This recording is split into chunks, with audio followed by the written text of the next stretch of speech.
We are finally on our tour.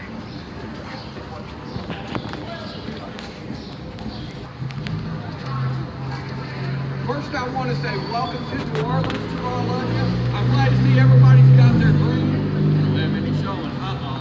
That's not good. I went with the New Orleans theme instead. But welcome to New Orleans, and thank you for choosing Witch's Brew Tours. This is a walking tour of a little over a mile, about a mile and a quarter. We're going to walk through the French Quarter. We're going to talk about New Orleans history. We're going to talk about some architecture. We're going to go to St. Louis Cemetery #1. We're going to talk about voodoo in the cemetery. There's a lot of interesting characters buried there. We're going to talk about them. And we're going to see the grave of Laveau, the queen of voodoo. Yes. Anyone is interested. Yes. It's the most visited tomb in the country. Anyway, is everybody okay to walk about a mile and a quarter? You guys all good with that? Okay. Yeah. Does this sound like what everybody signed up for? All right, good. Let me introduce myself. My name is Stormy Whalen. In full disclosure here, I am not a native New Orleanian. I came to New Orleans 6 years ago looking for character and characters, and I found both here. And today we're going to talk about a lot of those characters that have made New Orleans one of the most interesting and unique cities in the country. Now, the city of New Orleans is 300 years old. We're celebrating our 300th birthday this year. And as you can imagine, even though I have researched this city extensively, some of the documentation is not very good when you go back to 300 years ago. So sometimes it's difficult to determine the difference between fact, fiction, and folklore. Now, here in New Orleans, we love our folklore, but let's start out here with just a few facts, okay? New Orleans was initially founded 300 years ago in 1718 by a French Canadian named Jean-Baptiste Bienville and his brother Pierre Iberville. The next two streets over here, this is Conti Street, between here and Canal Street, are Iberville and Bienville, in case you guys haven't noticed that, named after the two brothers. Well, they founded this on an expedition for France. The French were in charge until 1763. In 1763, France gave New Orleans in the Louisiana Territory to the Spanish for their help in fighting. This was allegedly a gift for their help in fighting against the British in the 7 Years' War. But this wasn't much of a gift because this colony of Louisiana was supposed to be making money for France, but it wasn't working that way. They had a lot of problems there, like yellow fever and other major problems in this swamp here. So they were hemorrhaging money. It took the Spanish 40 years to figure it out. They realized this wasn't a gift, we've been had, right? So after 40 years, in 1803, the Spanish gave Louisiana back to the French. Now this time the French were only in charge for about 2 or 3 weeks. Napoleon Bonaparte at the time was trying to take over the world for France. He was fighting on multiple fronts and he needed money. So to get money, Napoleon sold Louisiana to Thomas Jefferson of the United States for $15 million. What do we call that deal? That's right, that's a Louisiana Purchase. Got a shock group of people here. This is fantastic. So that's how we got started, okay? And all the rest of the facts, I promise to roll them into stories, okay? Just had to start out with a few facts there. We don't have too many rules here in New Orleans, at least not that the police or anybody care about, but I only have 2 rules on this tour, okay? The 2 most dangerous things in the world, if you haven't noticed, are the sidewalks and the streets. You guys notice they're not very good things? Right. Yeah, so the sidewalks are pretty rough around here. So please take as many pictures as you want on this tour, on this walking tour, but look down, pay attention to where you're walking. The other thing is streets. In the city of drive-through daiquiri shops. Yes, we have drive-through daiquiri shops. Well, how could that possibly be legal? Would you guys know when you're in a restaurant and they leave a piece of paper on top of your straw so that they don't touch, so that the server doesn't touch the business end of your straw? Well, when your daiquiri is handed to you through the car window in the drive-through daiquiri shop, as long as that piece of paper is on top of your straw, it's in a closed container. Because you take the paper off, you legally open the container. And that's how we get away with it. Yeah, it's kind of fun, but the main reason I'm telling you, I want you to know, even though it's only 11 o'clock in the morning, a lot of the drivers out here are already partially inebriated. And they give the right of way to pedestrians. So to help resolve that, I'm asking everybody to stay together in the group as well as you can. And what I'm going to have to do from time to time to make sure everybody gets across the street safely is looks like I've got a lot of intelligent people in this group. I might designate one of you as a leader to lead straight down the sidewalk. I won't ask you to make any turns. To lead straight down the sidewalk while I stay out on the road and play road guard to make sure that nobody gets hit by a car. So I'm going to take the first shot. If you guys see me go down, you run like that. All right. Okay, if there aren't any questions, then we'll get started and we'll take off. You guys ready to go? Yeah. All right. From now on, I dub you guys the Storm Team. Please just follow the hat. The Storm Team. Got it. So this is a walking tour. So you never know what you're going to see around here. So I'm not stopping this recording for anything. Oh, truly. You guys are coming along for the ride.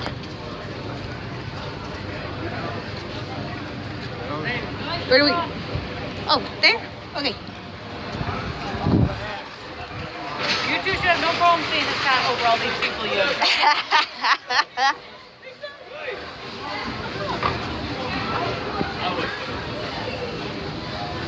Hello, buddy.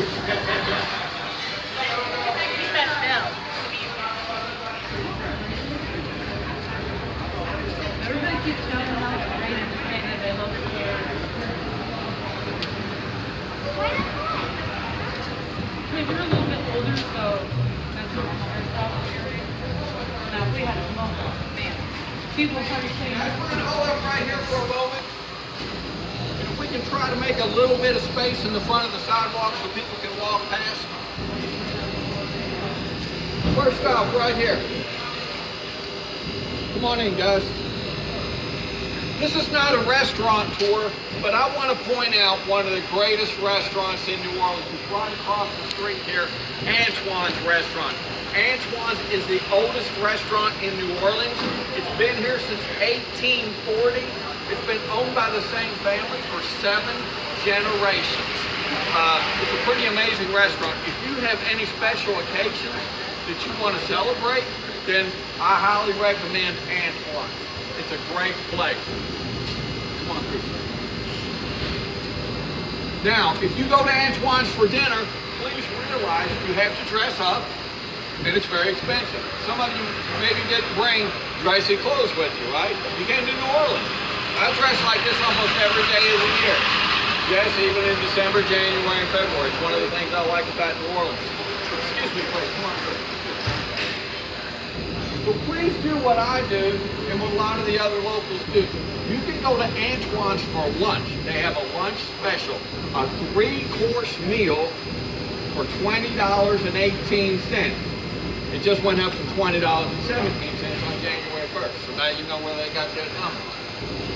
So the great thing about the lunch deal is,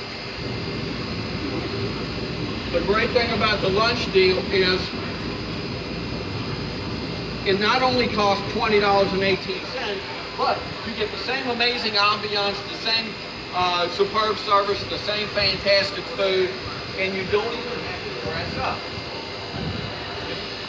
Yes, you don't even have to dress up. You can dress down like this, shorts and t-shirts. Everybody here is ready to go.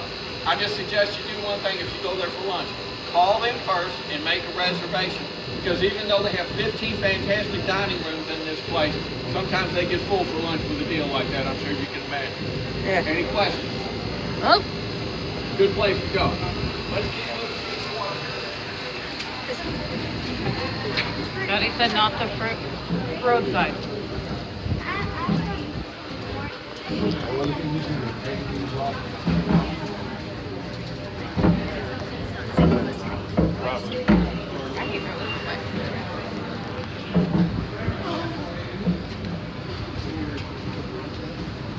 Just Follow the hat.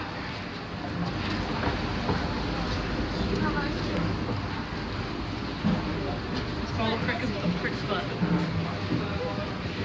Hey, my mom's butt is bigger than mine. You should follow that. Yeah, but your butt's about the same height as this. So as long as you follow this, you'll know to follow the torch. You okay, Nathaniel? Nathaniel, say hi. Oh, Bourbon Street. We went down to Bourbon Street last night.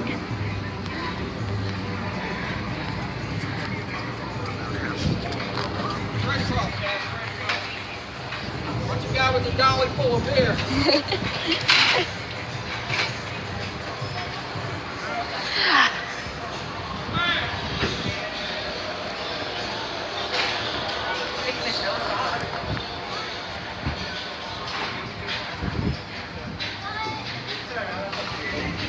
There he is.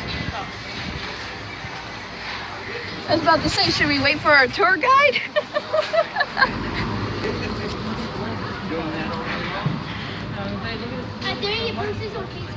They're like yours. It's going on YouTube.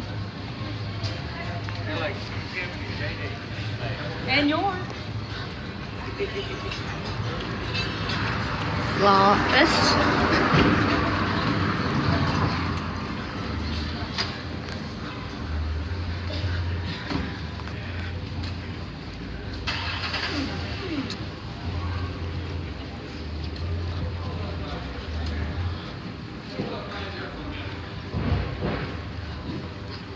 Next stop, there's a very interesting story here. Do we have music fans in this group? Yeah, all right. Old rock and roll fans? Oh, yeah. All right, Yeah. we got some rock and roll fans. This is a very interesting story. Not my story.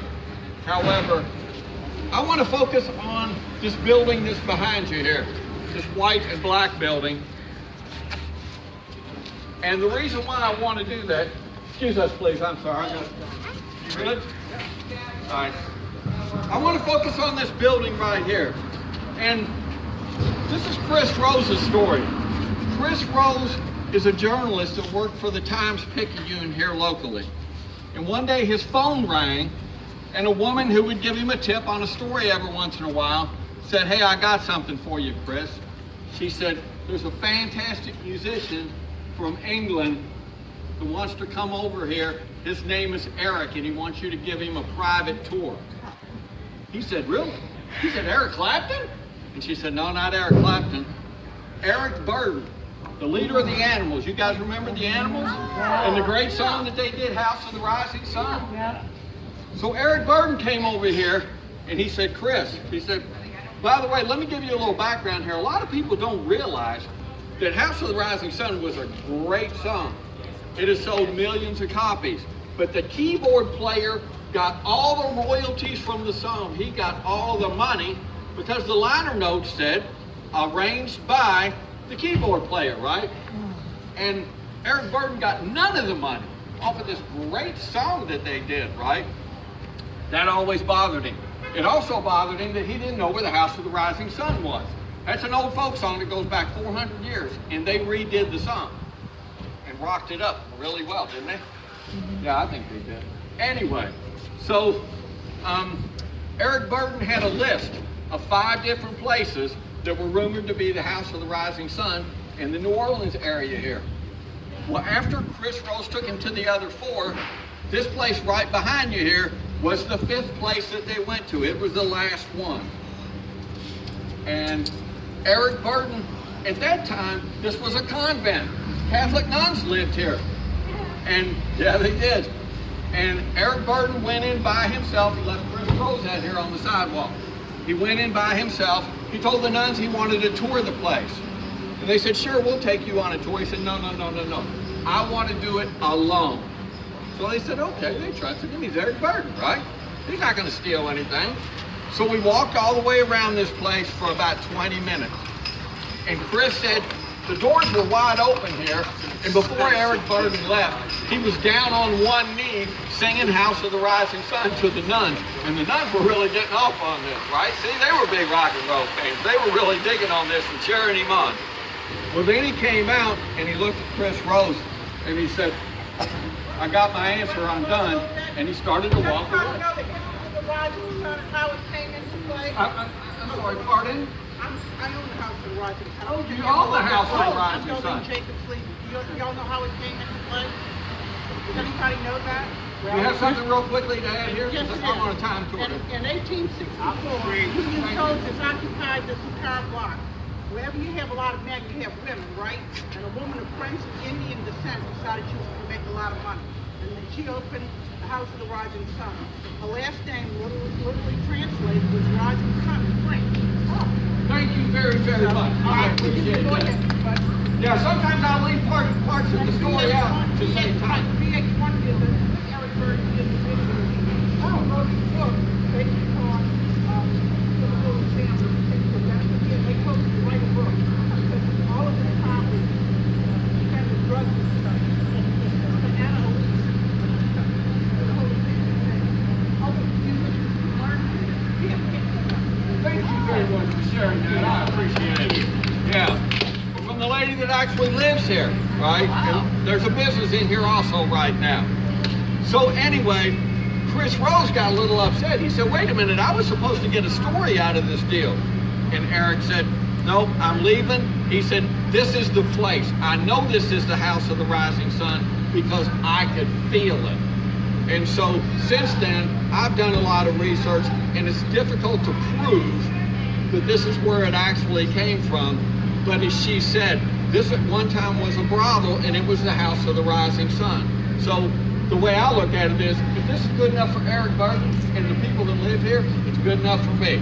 So now you can go tell all your friends you have actually seen the House of the Rising Sun. Play the song for me. Any questions? All right, well, let's head on toward the cemetery then. Yes. The one place I was looking forward to. So you see that? This is the House of the Rising Sun. Now aren't you glad I brought you on this tour?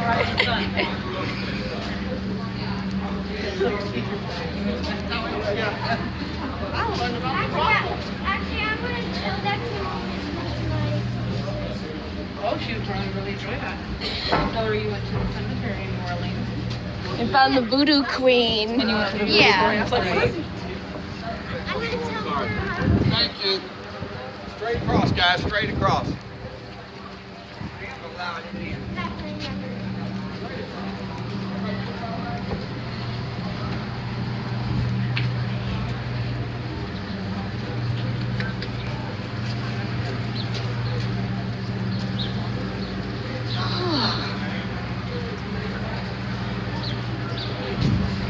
You can pause that and read it if you want.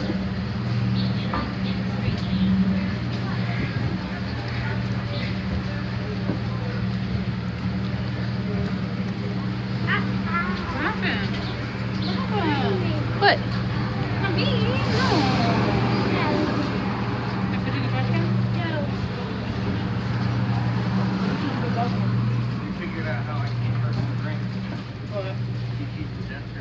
All right, guys, we're going to hold up here for just a moment.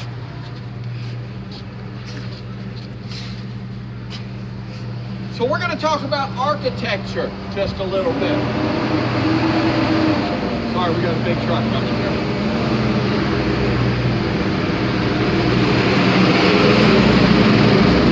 So I'd like you guys to look across the street and focus initially on this building right here with the Red Bean Realty sign on it.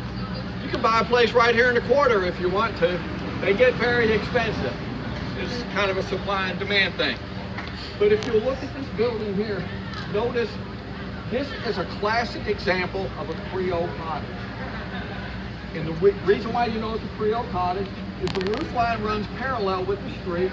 The roof slants down towards the street. It's a very, very simple design. Excuse me, please, come on through. Any of you guys, excuse me, any of you guys ever play square ball or four square when you were kids? Yeah, well that's the way this house is designed. It simply has 4 rooms. It's very simple. There's no hallway. You just walk around. There's an archway between the 2 rooms. You just walk around in a circle.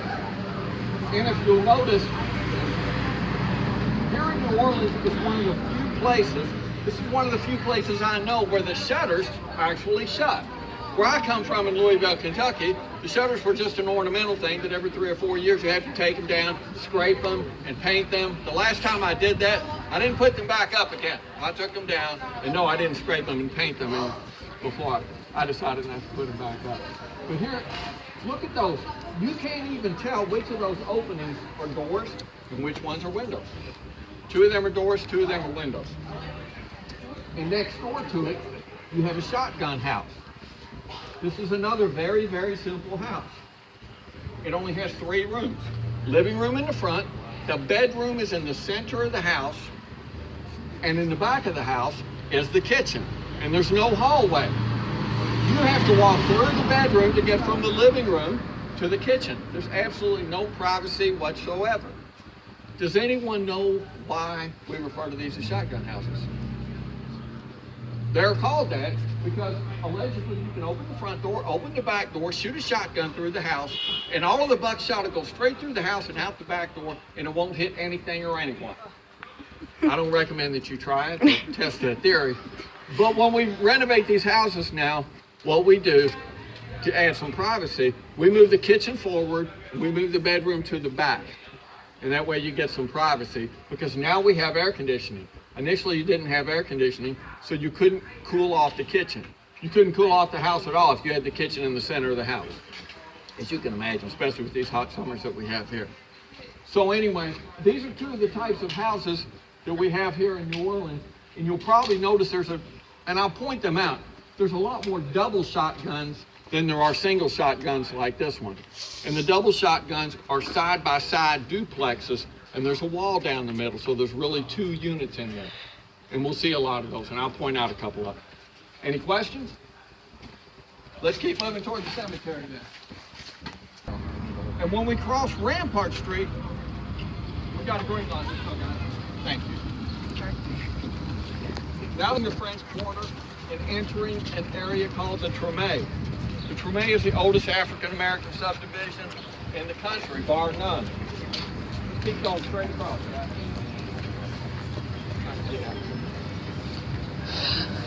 Straight across, guys.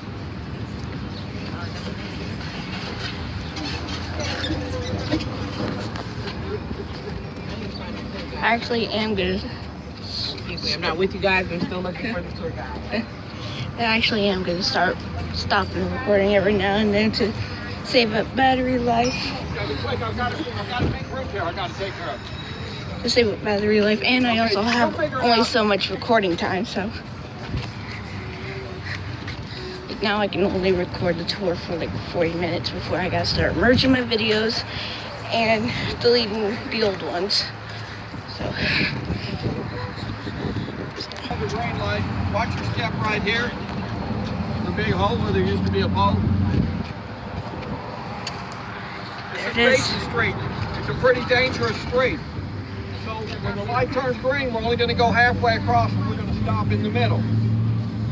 And does anybody know what we call that green grassy area between the 2 halves of the street in the middle here? Yeah, most places in the country we call it a median, but not in New Orleans. Here in New Orleans we call it the neutral ground. And it's called the neutral ground because of the way it works. Let's say you got your group of boys over here on this side of the street, and I got my group of boys on the other side of the street. If I bring my guys over here, we're going to fight. If you bring your guys to my side, we're going to fight. But in the middle of the street, that's the neutral ground. And that's where we all park. Let's cross. Halfway across. We party and have a good time. And this tradition goes back 400 years, although we really don't do it that way anymore. We party and have a good time everywhere. You gotta bring them over. You gotta fight them over there. another carriage. You said we gotta fight those people over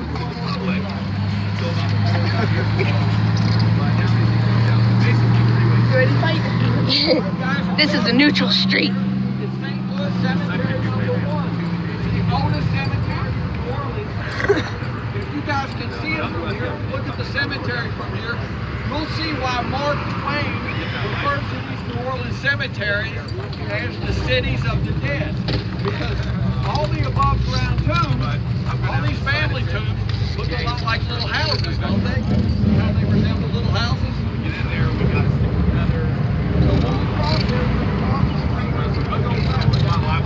Stay with me. Oh, there's no smoky down here. We got one surrounding.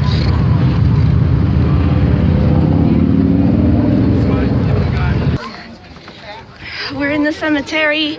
It's starting to rain a little bit, but we'll be okay. Okay, I don't think it'll be much. Storm team, come on in.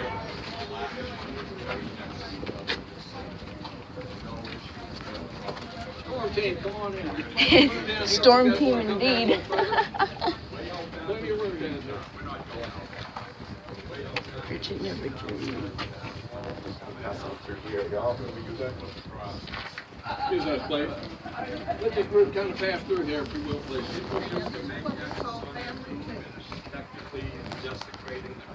All right, guys, let's talk about St. Louis Cemetery a little bit. It's been here since 1789. As I said, it's the oldest cemetery in New Orleans. And we're going to talk about 4 different kinds of tombs that are in here. Behind you here, we have what are called wall vaults, also known as oven vaults. And we call them oven vaults. If you see that group of people right there start to move, you let me know. That's where we want to go. Okay?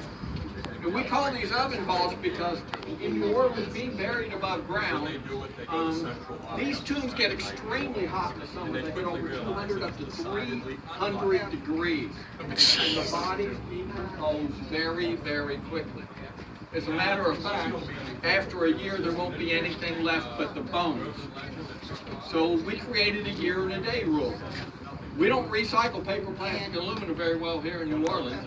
I have to put them in the closet and take them out once a week. It's terrible, but... All right, come on in, guys. Come in.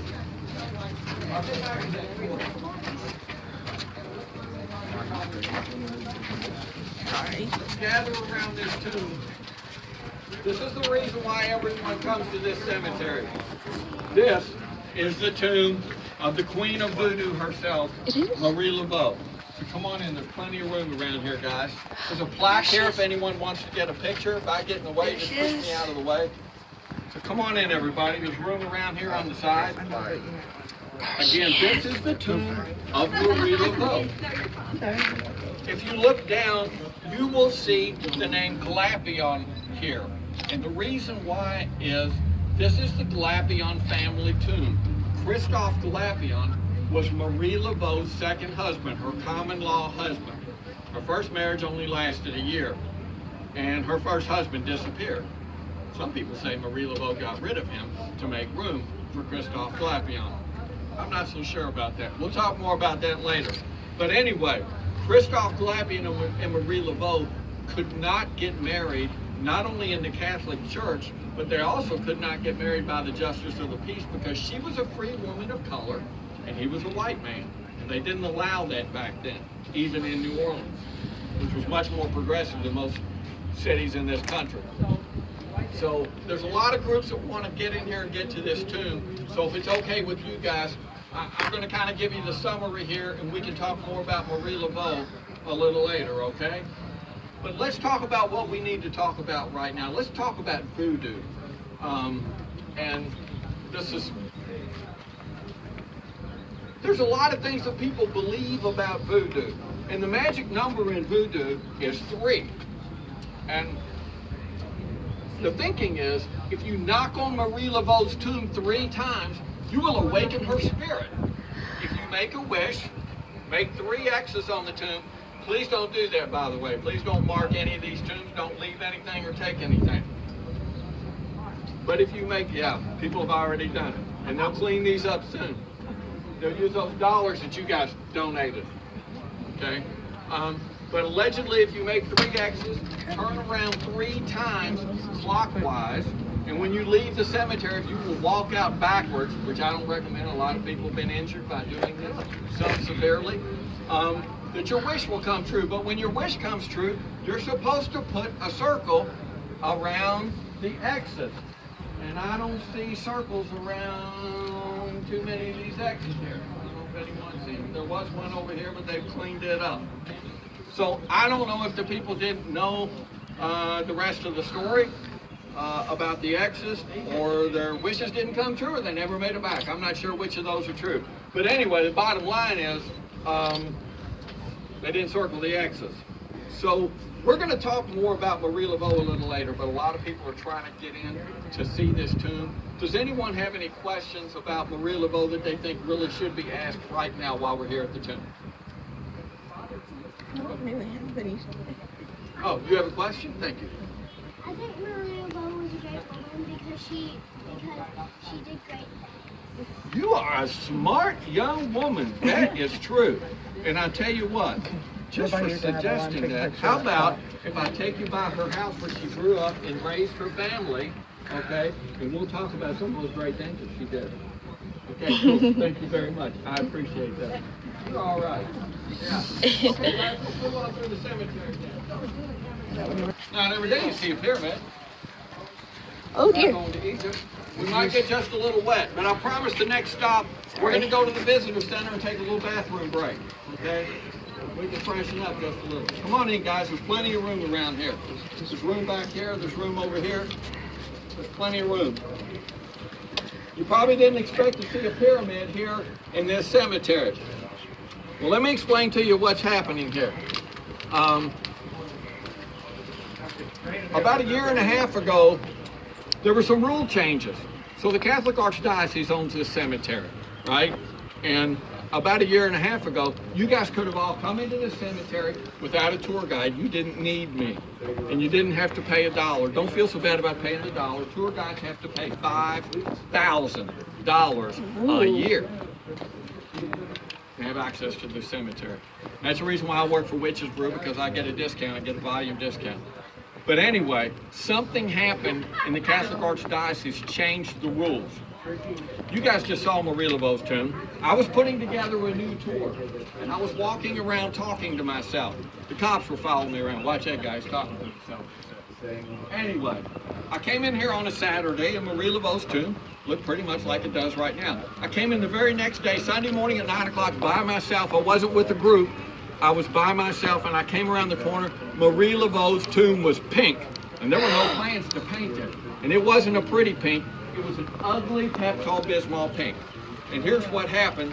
Some young woman, 25 years old, said Marie Laveau came to her in her dream and said, if you want all your wishes to come true, you will paint my tomb pink. So this young woman jumped over the wall with her bucket of ugly pink paint and her paintbrush, and she came in here and she painted Marie Laveau's tomb pink from head to toe, the entire tomb. It cost the Archdiocese $30,000 to fix the problem. I'm sorry, I really don't have any way to get you guys out of the rain. Is everybody okay here? I told you we should have brought our umbrellas. Think of it as liquid sunshine. To be honest, it feels really good. Yeah, it kind of feels good. I don't think we're going to get too much of it. And the sun's going to come back out again. So anyway, that's when the Catholic Archdiocese made these rules changes. And one of the rules changes that they made, if you buy an open area like this, you can't wait until you are dead to build your tomb. You have to build the tomb immediately. And that's what happened here. There was no one buried here. This is the future tomb of the nephew of Francis Ford Coppola. And Francis Ford Coppola is the great movie director that did the 3 Godfather movies, among others. And this man changed his name to Nicolas Cage. You guys know who Nicolas Cage is? Yep. So, Nicolas Cage, why does Nicolas Cage have a pyramid here? Nicolas Cage came to New Orleans. And like I did, Nicolas Cage fell in love with New Orleans. Unlike me, he had a lot of money. And Nicolas Cage bought a couple houses here in New Orleans.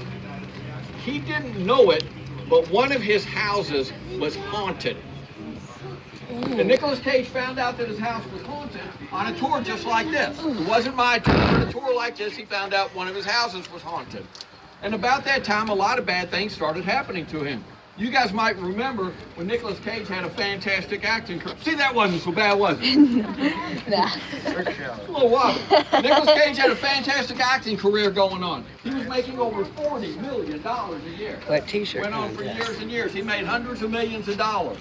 But all of a sudden, he started getting different acting jobs. You guys notice he doesn't get the big parts that he used to get anymore, right? It's not happening, right? So a lot of bad things started happening to him. He started losing his money. His accountant helped him. If you guys ever make hundreds of millions of dollars, or if you have hundreds of millions now, be careful who counts your money, right? Because the accountant was stealing a lot of his money. And so he thought he was under a curse, and he went to a voodoo priestess here in New Orleans. He said, I think I'm under a spell. What do I do? And she said, if you're under a curse, she said, and you want your soul to rest in peace when you die, you need to be buried in St. Louis Cemetery. St. Louis Cemetery number 1 is close to Marie Laveau as you can get. As you guys can see, this is right around the corner. This is as close as he could get. And to get this spot, he had to make a donation to the Catholic Archdiocese of over $450,000. And that's before he built the pyramid. So he has a lot of money invested here. Omnia ab uno is the Latin for all from one, which basically is Nicolas Cage's philosophy in life. And this is funny, boy. Women are going crazy again. See all the lipstick prints? A lot of women, please don't do this, but a lot of women like to put on the brightest red lipstick and kiss his tomb. And this was funny. It was a couple of months ago. He's not even dead. Developed in the side of the tomb here, and they did a halfway decent job of repairing it. But Nicolas Cage was here to check on the crack and see how that was doing.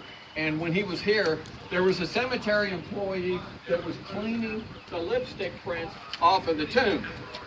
And Nicolas Cage looked at the guy and he said, no, man, no, don't do that. He said, I kind of like that there.